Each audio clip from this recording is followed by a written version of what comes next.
You are listening to Rice, Beans, and Revolution, motherfucker.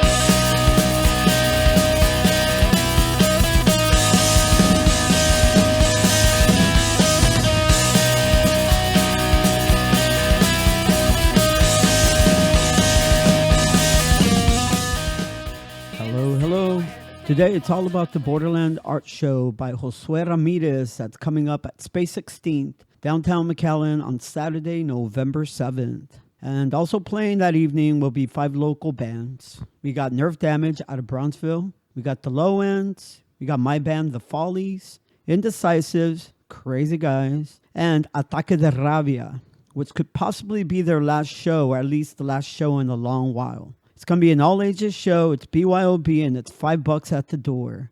Don't want to miss it. Start off by playing a couple songs from the bands that are playing that night, and then we'll go ahead and play the interview I did with Josue, and then we'll close it off with a few more bands that are playing that evening. Let's go.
Hello, Josue Ramirez.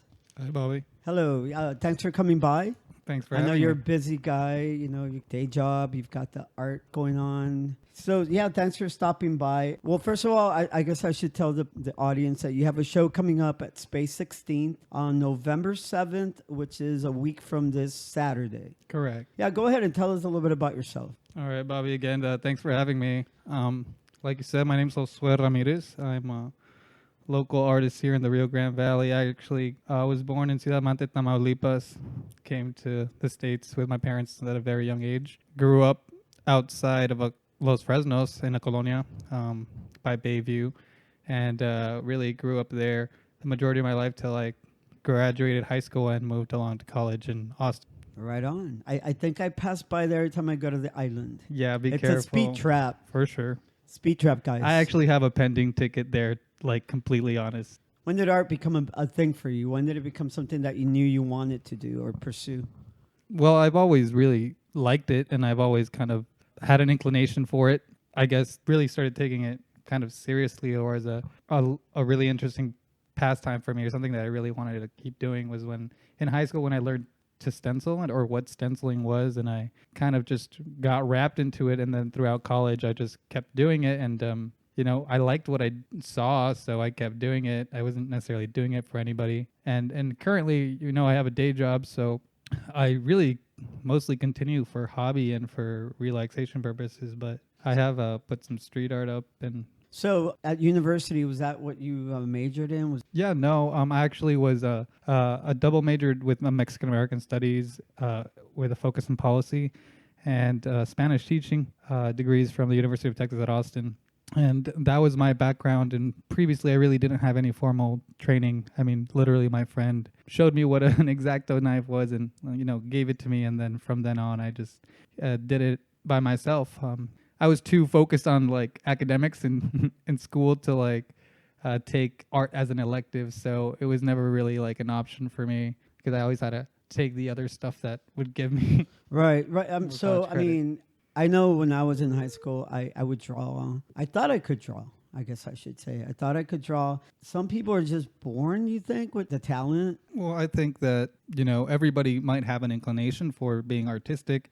I think that also different perspectives on what art or what is artistic are very important when, developing those sensibilities. For example, if like a child, splatters paint on a whatever, you might not think of it as art, but when like an adult does it, for some reason we think of it as fine art. Right. And so I don't know if it's necessarily. Well, I have a theory, Mhm. and it kind of has to do with our society, with capitalism. So here's the theory: if people had the leisure time, or did not have to worry about working 40 hours a week, let's say, for example, my mom or my dad, my aunt, if they had the time to actually pursue art, pursue other things other than having to worry about going to work, paying your bills, how am I going to feed my kids? How am I going to do this? How am I going to do that? I think we'd have a lot more Michelangelos, a lot more philosophers, definitely a lot more art.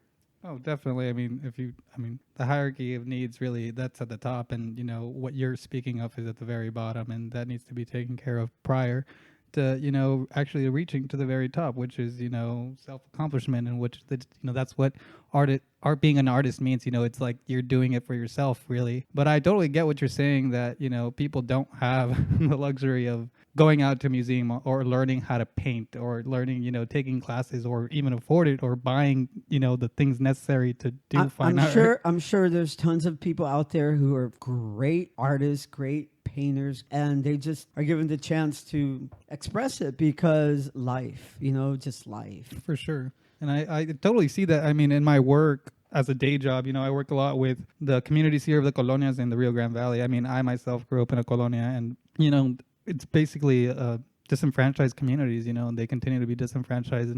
And what we really don't see anything over there in the colonias in terms of like art or anything really. Right, I mean, right. if there was art, it's probably not visible because there aren't any lights, or they're flooded in water. I mean, I don't know. And maybe it's just kind of like that came to mind when I was developing these things and when I was, trying to start doing more art, I focus a lot on street art and graffiti styles just because of that accessibility, right? Because they're not up on a freaking museum wall, and because you don't have to pay to go see it.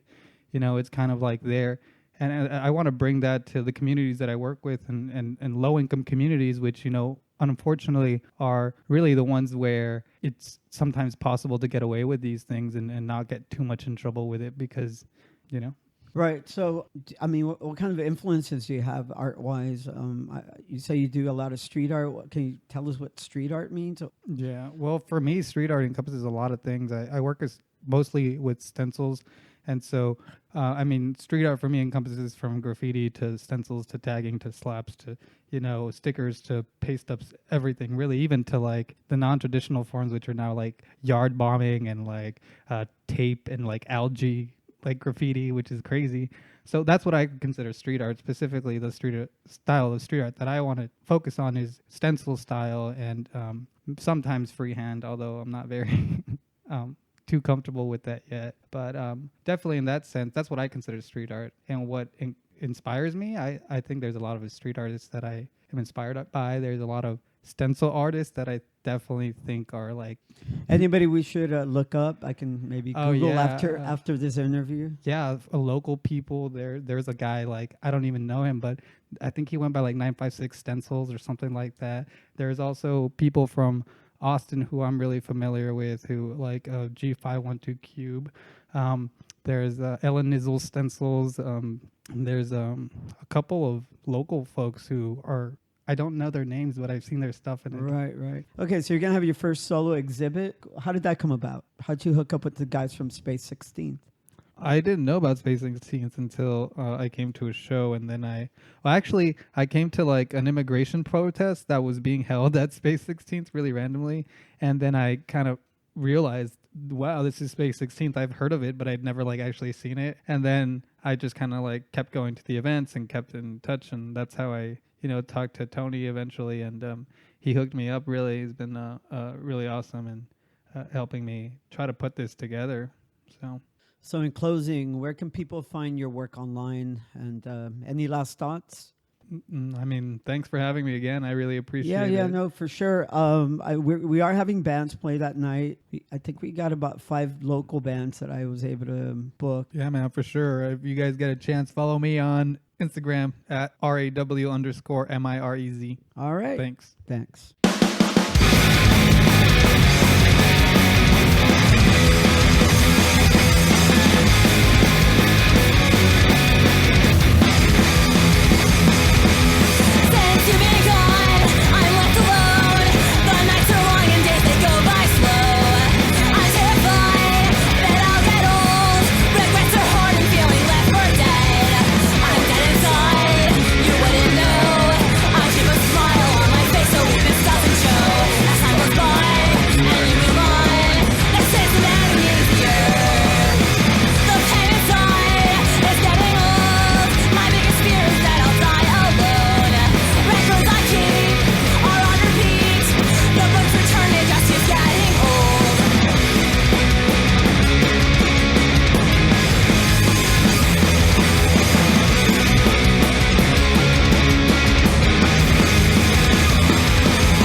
Chopping off some heads, kill the living dead.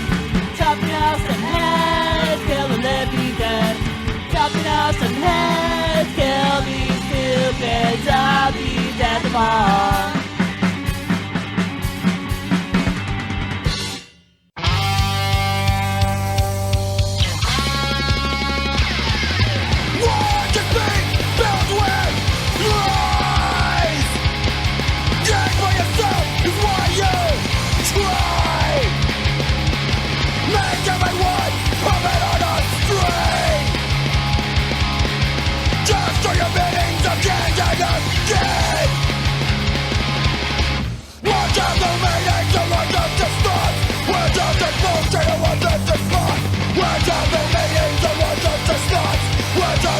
bullshit and what is the spot?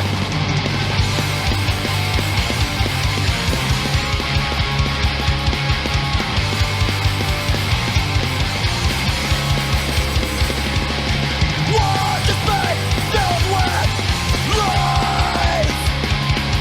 Get for yourself while you try. What are the meanings and what does it start? What are the bullshit and what does it spot? What are the meanings and what does it start?